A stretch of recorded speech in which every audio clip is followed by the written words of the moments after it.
नमस्कार दोस्तों, old Monks में आप सबका स्वागत है। आज थोड़ा-सा कुछ डिफरेंट सा फ्लेवर जो हम इंट्रोड्यूस करना चाहते हैं, दैट इज़ मेंटरशिप प्रोग्राम, जिसके बारे में मैंने आई होप कई बार बात की है। इसके पहले भी हमने एक वीडियो अपलोड की जिसमें मुझे मेंटरशिप ये जो एक बहुत इम्पोर्टेंट ऐसा सिग्निफिकेंट मुझे इसके यूपीएससी की जर्नी में मुझे लगता है। So regarding that we will be discussing entire what exactly this mentorship program is all about. Mentor होना क्यों जरूरी होता है, उसका यूज क्या होता है एग्जैक्टली, कैसे कि हम with the help of a mentor we can sail through the process of UPSC. So why we need a mentor and that's the way we have a question in mind कि why mentor is crucial for the UPSC like exam civil services जिसकी हम बात करते हैं in general में। So there is a need of someone who will eye on my preparation so that when I feel low or lose hope, he or she can stand with me and guide on how to deal with such a situation. UPSC के overall preparation का अगर हम बात करें तो कई सारे ऐसे सिचुएशंस लाइफ में आते हैं जिसको हटा के टेम्पो मेंटेन रखना अपने आप में एक बड़ा चैलेंज होता है, राइट? क्योंकि इट्स नॉट दैट इजी ना कि जब हम पैसे कमाने की उम्र में पढ़ाई करने बैठते हैं तो ऑब्वियसली फैमिली, सोसाइटी, दोस्तों का ऑल प्रेशर कहीं ना कहीं पे हमारे अंदर बनते ही रहता है। सो उसको कैसे डील करना, that's the one thing. UPSC is not about the study, okay, rather it is the test of the patience. Why I am saying that because कई बार हम कहते हैं ना कि यार ये पेशेंस सीखना बहुत डिफिकल्ट होता है, बाकी सब तो हो जाएगा। That patience is something that you don't want but you have to accept, है ना? तो उसको देखते हुए हमको वो नेचर, वो एटीट्यूड डेवलप करना पड़ेगा। लेकिन उसके साथ साथ कुछ डेवलपमेंट हमारे अंदर होते रहती है विथ पेशेंस ऑब्वियसली, लेकिन उसको उसको कोई तो फॉलो करने वाला चाहिए ना। Otherwise if I am an observer and I am the one who is experiencer, then it is really difficult to have the study and learning part, है ना? क्योंकि मैं ही अगर ऑब्जर्वर हूँ, मेरा ही, तो इट बिकम समटाइम डिफिकल्ट कि मैं कुछ चीजों के ऊपर मेरा शायद ध्यान नहीं जाएगा। At that place the mentor is the one who can keep eye on you, and he can or she can reveal the the somewhere gray areas in your personality. तो कई बार इसका अंडरस्टैंडिंग भी प्रिपरेशन के दौरान बहुत जरूरी होता है, to know if I am on right track और not, to deal with the grey areas of preparation. जैसे कि मैंने कहा कि राइट ट्रैक का मतलब क्या होता है, where how I am able to deal with कि sir I am on right track, मेरा प्रिपरेशन सही चल रहा है या नहीं चल रहा है। तो कोई होना चाहिए जो हमें इसका एक अंदाजा हमें समय दर समय देते रहे। To discuss PT issues with someone who knows the journey very well and have overcome it. ऐसा कोई व्यक्ति जिसने ये कंप्लीट जिसको ये जर्नी का कंप्लीट अंदाजा है, they have been through the preparation, attempts दिए हैं, they know mains, they know interview, they know prelims, उसकी difficulty level, answer writing, interview को कैसे फेस करना है, एटीट्यूड के इश्यूज पे कैसे डील करना है, और सबसे इंपॉर्टेंट है कि इसको ओवरकम कैसे किया जाए। ठीक है, इसके लिए मेंटर जरूरी होता है। Finding solutions to the issues the candidate facing due to lack of consistency, failures, focus, etc. अभी ये ऐसी चीजें हैं कि हम यूपीएससी के फेज में आने के बाद हमें एकदम से we have to keep eye on कि मैं कंसिस्टेंट हूँ या नहीं, am I focusing the study properly और not, am I diverting my focus areas वगैरह वगैरह। कैंडिडेट खुद को बहुत इंट्रोस्पेक्ट करना स्टार्ट कर देता है। उस चक्कर में होता ऐसा है कि कई बार वो अननेसेसरी गिल्ट में जीता है। ओके, उसको लगता है कि अगर थोड़ा सा भी कहीं ऑफ द बॉक्स जाए या कहीं पे आउट ऑफ रूटीन वो कुछ करने जाए, फैमिली फंक्शंस कहिए, दोस्तों के साथ कहीं घूमना कहिए, he don't find it that as a part of his preparation, rather he considers कि मैंने आज का दिन वेस्ट किया। तो ये एटीट्यूड वाला पार्ट है, इसको कैसे डील किया जाए इससे भी जरूरी होता है। तो ये मेंटर के सहारे ज्यादा टेक्निकली हम इसको डील कर सकते हैं। ठीक है, after all UPSC is all about managing the EQ, SQ, PQ and at last IQ. So what is EQ? It is the emotional quotient, how you deal with your own emotions, how you deal with your physical quotient as well. क्योंकि when we are growing in a world of physical nature, it is full of materialism, जहाँ पे हमारे physical needs भी satisfy होने चाहिए, लेकिन वो किस कंटेक्स्ट में, कैसे और किस हद तक हम उसको होल्ड कर सकते हैं, ये सारी चीजें इतने ही सिग्निफिकेंटली ये मैटर करते हैं during preparation. And then comes the SQ, social quotient, how we become a part of the society. Do we try to remain aloof कि मैं कुछ अलग कर रहा हूँ, सो मैं दूसरे ग्रह का प्राणी हूँ? ऐसा नहीं होता है। We are a part of a society. We have to be with the society. Their issues we need to understand, we need to acknowledge, and we also need to focus upon ki how the better solutions can be presented. It is not about कि this is the only solution.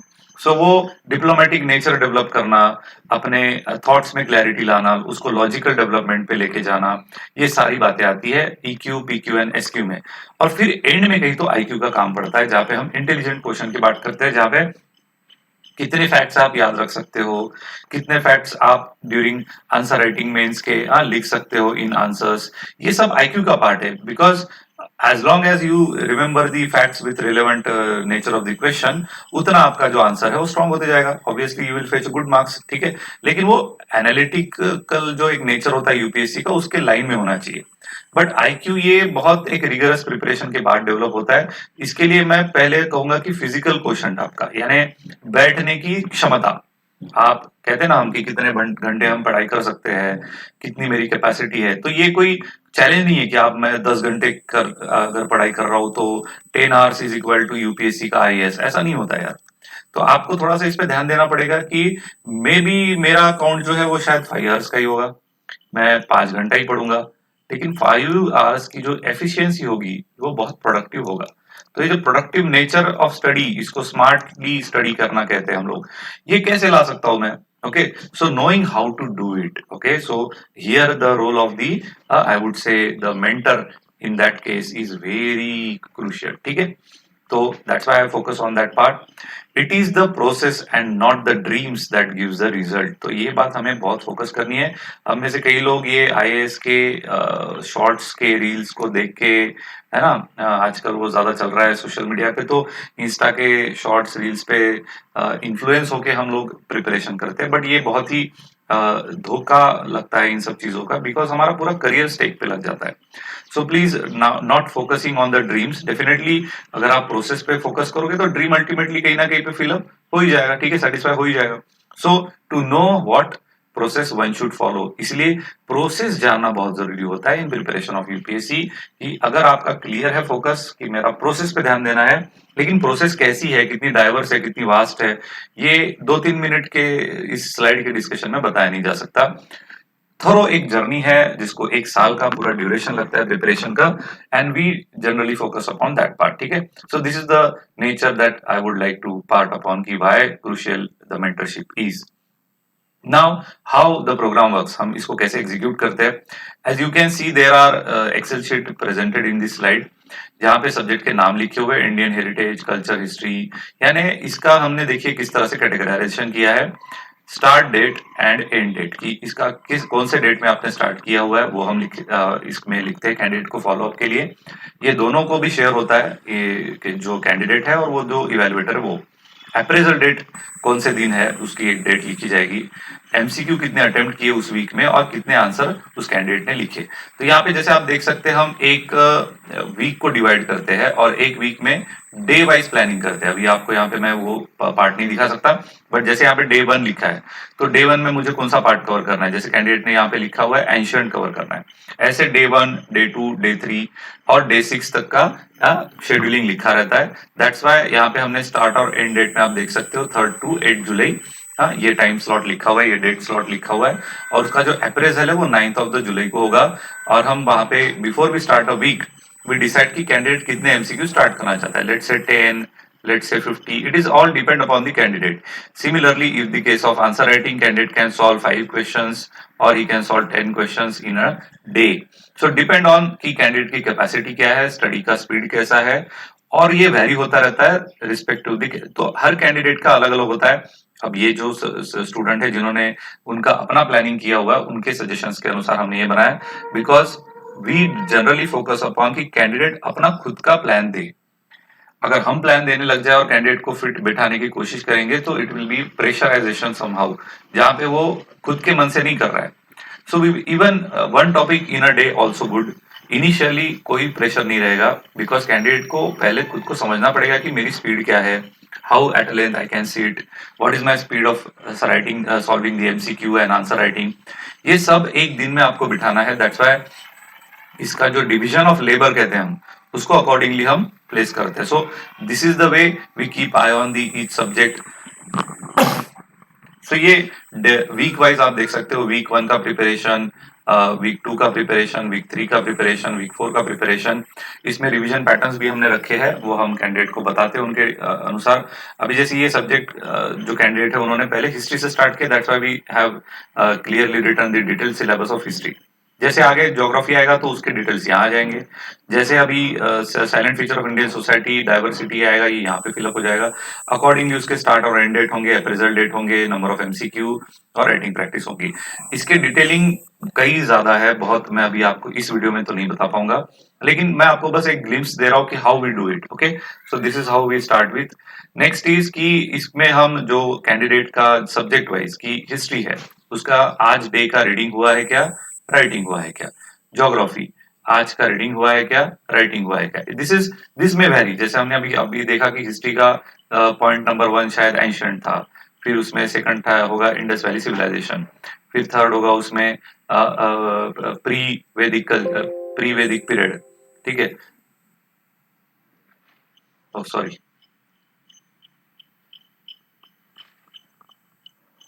इसमें pre वैदिक period होगा। ठीक है, तो depend on कि अभी हमने यहाँ पे GS1 के हिसाब से आपको दिखाया है, so that you should understand reading, writing, यहाँ पे आंसर राइटिंग हुआ है क्या। तो दिस इज हेल्पफुल टू कि मेरा चेकलिस्ट, कि मैंने आज अपना टास्क कंप्लीट किया है या नहीं। सिमिलरली वीकली जो मैंने आपको बताया था, यहाँ पे जो actually we were talking about कि मंडे को क्या करना है, ट्यूसडे को क्या एक्टिविटी करनी है, वेडनेसडे को क्या करना है, थर्सडे को क्या करना है, और इसमें न्यूज़पेपर कवर किया है क्या, टॉपिक हुआ है क्या, रिवीजन हुई है क्या, एमसीक्यू कितने सॉल्व किए, आंसर राइटिंग हुआ है क्या, रिवीजन के लिए कितना समय लगा। देखो आप यहाँ पे देख सकते हो जो कैंडिडेट को हमने दिया है, यहाँ पे उनको हमने कंपलसरी बताया है कि रिवीजन का ड्यूरेशन कितना लगा है वो आपको लिखना पड़ेगा, कितने एमसीक्यू आपने उस दिन सॉल्व किए। अभी आप यहाँ देख सकते हो कैंडिडेट ने पहले दिन मंडे को 30 एमसीक्यू सॉल्व किए, ट्यूसडे को 20 एमसीक्यू सॉल्व किए, वेडनेसडे को 25 एमसीक्यू सॉल्व किए, और जो थर्सडे है वहां पे 25 एमसीक्यू सॉल्व किए। आप क्लियरली देख सकते हो यहाँ पे टॉपिक किस प्रकार से डिवाइड किए हैं, किस प्रकार से न्यूज़पेपर के बारे में भी लिखा है, उसके प्रिपरेशन रिवीजन के बारे में भी लिखा है। देखो यहाँ पे रिवीजन 1 घंटा लगा है कैंडिडेट को, यहाँ पे 45 to 30 मिनट्स लगे हैं। So it is all depend on the candidate, उसकी अपनी स्पीड, और उसको यहाँ पे टिक करना है। यहाँ पे आप देख सकते हो हर जगह पे ब्लू टिक का एक ऑप्शन दिया हुआ है। तो कैंडिडेट की अगर उसकी जो अपने प्रति ऑनेस्टली इवेल्युएशन का जो एक हम आदत उनको डालने की प्रयास करते हैं कि कैंडिडेट को खुद को समझ में आए कि मैंने अपना टास्क पूरा किया है या नहीं, और फिर अकॉर्डिंगली ही should honestly answer to the question. किया है तो ब्लू टिक होगा, नहीं किया है तो ब्लैंक रहेगा। This will help the candidate in knowing himself, in knowing herself, कि मैं अपने कमिटमेंट को कितना फॉलो कर रहा हूं और वो हो रहा है क्या, और उसके लिए समय कितना लग रहा है। स्पेसिफिक टू द रिवीजन हमने उसको ज्यादातर इस पे फोकस किया, क्योंकि आपको तब पता चलेगा कि एंड डे के रिवीजन के लिए मुझे कितने आवर्स लगेंगे ये सिलेबस कंप्लीट करने के लिए। मानो आप हिस्ट्री का पूरा रिवीजन करना चाहते हो and you have 5 hours in hand, तो 5 घंटे में क्या मेरा हिस्ट्री होगा, इसका अंदाजा आपको ये रिवीजन पैटर्न से आ जाएगा। जैसे कि यहाँ पे आप देख सकते हो 52 मिनट्स यानी लगभग 1 घंटा, यहाँ पे लग रहा है 49 मिनट्स लगभग 1 घंटा, यहाँ पे भी 1 घंटा, यहाँ पे भी लगभग आधा घंटा। तो लगभग अगर ये तीनों दिन के रिवीजन की अगर हम बात करें तो 1+1+1+1.5 यानी 3.5 आवर्स में आपका मंडे टू थर्सडे का रिवीजन हो जाएगा। तो 3.5 आवर्स में मंडे टू थर्सडे के जो भी टॉपिक है वो हो रहा है अभी, यानी ड्यूरिंग द प्रिपरेशन। शायद आगे जाके वो मानो कम भी हो सकते हैं, 2 आवर्स भी हो सकते हैं, 1 आवर भी हो सकते हैं। तो जैसे जैसे स्पीड बढ़ेगी आपको उसका अंदाजा आना शुरू हो जाएगा, आपको उसके फैक्चुअल डेटा कौन सी याद नहीं हो रहे, फिर उसमें स्ट्रॉन्ग एरियाज, वीक एरियाज होता है। कभी कभी हमको कंसोलिडेशन ऑफ द ब्रिटिश नहीं अच्छे से याद हो रहा है, तो फिर you can also part on that कि हाँ सर मुझे ये टॉपिक है ना उस पर ज्यादा थोड़ा फोकस करना है, तो रिवीजन में हम पहले उसका स्लॉट देंगे, फिर बचे हुए टॉपिक्स को हम बाद में रिवाइज करेंगे। सो this is very crucial in the preparation of a candidate. नहीं तो क्या होता है, वो अपने मन से कुछ तो शेड्यूल बना लेगा, एग्जीक्यूट करेगा या नहीं, कुछ दिन करेगा फिर बाद में छोड़ देगा। But if there is a mentor with the candidate, it is very likely कि कोई उस पर फोकस रखता है तो उसका प्रिपरेशन एटलीस्ट थोड़ा आगे पीछे भी क्यों ना हो जाए। There are various such issues, health issues होते हैं, फैमिली का कोई काम होता है, जॉब में कुछ स्टूडेंट होते हैं, उसके वजह से आगे पीछे हो सकता है। बट इसका मतलब ये नहीं कि आप कंप्लीटली उसका टेम्पो छोड़ दो। ठीक है, so we should keep eye on कि हमारा प्रिपरेशन सही से हो रहा है या नहीं। तो इसके लिए काफी डिटेल में मेंटरशिप प्रोग्राम हमने डिजाइन किया हुआ है। तो there are some FAQs which I have planned कि student definitely can have that in mind कि sir I am a beginner so can I enrol. Definitely मैं कहूंगा कि बिगिनर्स के, क्योंकि जितना माइंड फ्रेश रहेगा, फ्रेश का मतलब होता है not occupied with the pre data regarding UPSC की यूपीएससी क्या है क्या नहीं। बहुत कहीं से यूट्यूब के वीडियोस देख के कुछ तो अपने मन का बना लिया है और वो ट्राई कर रहा है, यूपीएससी देने की कोशिश कर रहा है। तो उसको मैं कहूंगा कि कैंडिडेट दैट इज नॉट कभी भी सॉइल थोड़ा सा अगर बहुत फ्रेश है, वेल प्लफ्ड है, तो उसमें प्लांटेशन करने में बड़ा इजी होता है, उसमें प्रोडक्टिविटी अच्छी आती है। You can plan the way you want. Okay, so accordingly that's why we generally suggest to enroll the beginners in the particular program of mentorship. I have given my 3-4 attempts. Will this program help me to crack the exam? Definitely. लेकिन आपको introspection की बहुत जरूरत है, because 3 से 4 attempt अगर हो चुके हैं तो कहीं ना कहीं पे आपके एटीट्यूड की वजह से आप नहीं क्रैक कर रहे हो, ये क्लियर है, चाहे आप इसको मानो या ना मानो, but this is a part and parcel of that life. That's why working on the attitude is the crucial, and if you are ready then please yes I would say you are most welcome. I am doing a job, can I manage the preparation during my job? Definitely. Job एक ऐसी चीज है जिसकी वजह से आप कई सारे एस्पेक्ट को देखते रहते हो अपने पर्सनैलिटी के। This will help you in introspecting your preparation. Time manage करना आपके लिए बहुत अच्छा होता है, बिकॉज कभी कभी कि 8 hours is what I really should give to my employment. उसके बाद में लगभग और 8 घंटे आपके पास है। अगर आप घंटा सो हुए तो 8 के 3 स्लॉट्स में अगर हम डिविजन करते हैं कि एक स्लॉट 8 आवर्स का जॉब के लिए, एक slot your studies, and rest of the is for the rest, prepare rest के ये जो भी छोटे मोटे काम है। तो ये जो 8 आवर्स का जो हमने स्टडी का प्लान किया, इसमें इफेक्टिवली आप 5 आवर्स भी निकाल सकते हैं अगर हम 3 घंटा बाकी सारी चीजों जैसे हमने नहाना धोना तैयारी करना ट्रैवलिंग टाइम ये सब पकड़ ले, तो 5 भी नहीं तो 3 घंटा तो भी आप अच्छे से प्रिपरेशन कर सकते हैं every day.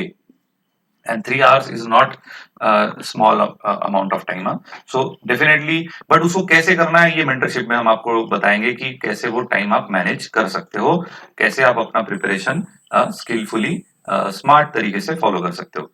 I completely lost the confidence to crack the UPSC. Is there any hope to make it? Definitely, confidence lose होने के बाद ही ये सवाल होता है कि सर मेरा होगा क्या, because unless and until you lose the confidence you don't have that in mind. क्योंकि कहीं ना कहीं पे अटेम्प्ट लॉस हुए हैं, फेल है, इंटरव्यू से वापस आए हो, प्री से वापस आए हो, मेन से वापस आए हो, तो कई बार ये थोड़ा सा जो होप है ना ये कहीं ना कहीं पे डीम हो जाती है। सो उसको भी कैसे डील करना, बिकॉज ये प्रिपरेशन का इशू नहीं है, एटीट्यूड का इशू है। That's why in mentorship we particularly focus on the attitudinal issues.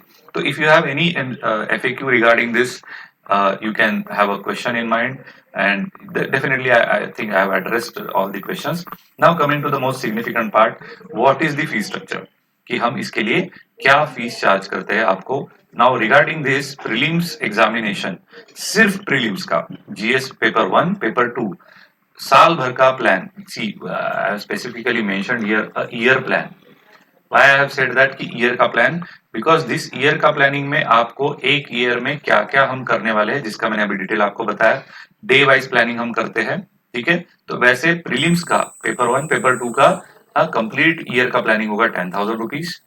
Similarly if you want to plan for just ऐसे, नहीं मुझे सर प्रीलिम नहीं करना है, मुझे सिर्फ ऐसे करना है, सो जस्ट फॉर द ऐसे you can enrol it for 10,000। Sir मुझे सिर्फ GS1, मुझे लगता है कि मेरा GS पेपर 1 वीक है, मुझे प्रिलिमिनरी भी नहीं करना है, मुझे ऐसे भी नहीं करना है, बट मुझे GS करना है, same fees for the rest of the GS paper. Okay, GS paper 2 and 3 and 4, ठीक है।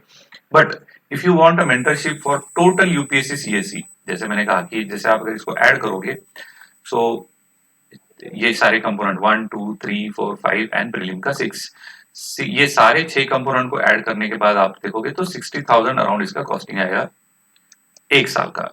तो जिसको हम लोग 50,000 में यानी 10,000 का डिस्काउंट आपको मिल जाएगा if you enrol for the entire prelims, ऐसे जीएस के 4 पेपर फॉर अ ईयर। एक साल के प्रिपरेशन के लिए आपको 50,000 में, जैसा हमने अभी इसके पहले के स्लाइड्स में प्लान दिखाया मैंने आपको, you can see again day wise, subject wise and the excel sheet. इसके अकॉर्डिंगली हम इसको आपके सामने वो completely peer to peer discussion में आ जाएगा। कैंडिडेट के लूपहोल्स पे हम बात करते हैं, एटीट्यूडनल इश्यूज पे भी कंटिन्यूअसली फॉलो अप लेते हैं। तो ये all regarding the pre SA and GS के 4 पेपर 50,000 में आपको मिलेगा, जो कि इंडिविजुअली आप 60,000 अगर अलग अलग से एनरोल करोगे तो इसकी वैलिडिटी 1 ईयर की होगी। जैसा हमने यहाँ पे लिखा हुआ है कि 1 ईयर में आपको कंप्लीटली ये पैकेज दिया जाएगा, जिसमें कंप्लीट फॉलो अप होगा इन दी फॉर्मेट ऑफ एक्सेल शीट, ठीक है। But still if you just feel like कि सर मुझे जीएस पेपर 2 ही मेरा वीक है, तो मैं उसके लिए करना चाहता हूँ, तो definitely you can do that. आप इसमें का कोई भी कंपोनेंट इंडिविजुअल लेवल पे उठा के यू कैन टेल अस कि सर मैं इसके लिए एनरोल करना चाहता हूँ। You just need to pay that much amount and you can proceed with the mentorship program, ठीक है। आगे बढ़ते हैं कि इसके कोई भी रिगार्डिंग अगर आपको क्वेरीज हो तो मुझे आप इस पर्टिकुलर मेल आईडी पे oldmonks131313 पे आप मेल कर सकते हो, या फिर ये मेरा व्हाट्सएप नंबर है, ये व्हाट्सएप नंबर पे भी आप डायरेक्टली मुझसे टच में रह सकते हो and you can ask the queries, you can call me. Depend upon कि अगर मैं बिजी रहा तो आपको I will convey the message, otherwise we can have a detail discussion regarding this. Now one thing that I have not mentioned here is regarding optional. So आप देख सकते हो कि पहली जो स्लाइड है इसमें हमने आपको completely GS and SN preparation prelim का प्रिपरेशन उसकी कॉस्टिंग बताई। But regarding the optional, optional का इसमें हमने जिक्र नहीं किया क्योंकि हर कैंडिडेट का ऑप्शनल अलग होता है। और if you want to join philosophy optional, कि जो मैं स्टूडेंट को पढ़ाता हूँ या जिसके रिजल्ट्स मैंने आपको बताया भी है कई वीडियोस में, तो अगर आपको फिलोसॉफी ऑप्शनल की मेंटरशिप लेनी है तो just for the philosophy optional the same way as we have seen, entire 1 year का 20,000 में हम उसका प्लान ऑप्शनल का देते हैं। 20,000 ओनली फॉर 1 ईयर, जिसमें आंसर राइटिंग, जिसमें syllabus coverage, okay, doubt solving कि कैंडिडेट को कोई टॉपिक समझ में नहीं आया कि सर मुझे ये विटेगिंस्टन की फिलोसॉफी प्रॉपर्ली समझ में नहीं आई, can you explain? Yes, we will explain it to you. Okay, prior आपको हमको बताना पड़ेगा कि sir I am facing the difficult regarding 1 2 3 topics, so let us have a discussion. So मैं आपका मेंटर होने के नाते आपको वो कंप्लीटली उसके सॉल्यूशंस दूंगा regarding the preparation as well. But ये फिलोसॉफी ऑप्शनल के लिए ही है। अगर आपके अलग ऑप्शनल है, history, geography, pub ad, pol science, तो आपको मैं उसके लिए शायद हेल्प नहीं कर पाऊंगा, बिकॉज अभी के लिए मेरे पास उसके लिए कोई भी फैकल्टी नहीं है। So I hope you got the detailed regarding the preparation and mentorship और उसका इंपॉर्टेंस, और हमारे पास जो डिटेल्स है, all that included here in this video. If you have any queries, guys, please contact me anytime, or you can put a message on the WhatsApp as well, so that we can have a conversation. Okay, thank you so much and take care. Wish you all the best.